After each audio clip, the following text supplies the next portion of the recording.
রাজধানীর মানিক মিয়া এভিনিউয়ে পালিত হল নারীর ডাকে মৈত্রী যাত্রা কর্মসূচি। এতে অর্ধশতাধিক সংগঠন সংহতি জানিয়েছে। নারীর প্রতি সমতা, মর্যাদা ও ন্যায় বিচারের দাবিতে এই আয়োজন করা হয়েছে। কর্মসূচিতে সংহতি জানিয়েছে প্রগতিশীল নারী, শিক্ষার্থী, সংস্কৃতি কর্মী, শ্রমিক ও পেশাজীবী সংগঠন। শুরুতে প্রদর্শন করা হয় প্রতিবাদী মঞ্চ নাটক। এরপর একে একে নারীদের অধিকার আদায়ের গান, কবিতা ও প্রতীকী মিছিল হয়। সাংস্কৃতিক অনুষ্ঠান শেষে পাঠ করা হয় ঘোষণাপত্র। পরে মানিক মিয়া এভিনিউয়ে শোভাযাত্রার মধ্যে দিয়ে শেষ হয় এই কর্মসূচি।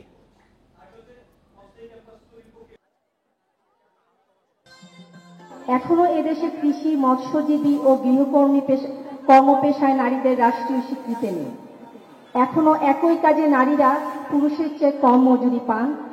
আমাদের লক্ষ্য সম্পত্তিতে নারীর অধিকার ও সব অর্থে আত্মনিয়ন্ত্রণের অধিকার। আমরা নৈরাজ্য প্রতিবন্ধী ও দেশের সকল প্রান্তিক জনগোষ্ঠীর অধিকার প্রতিষ্ঠার লক্ষ্যে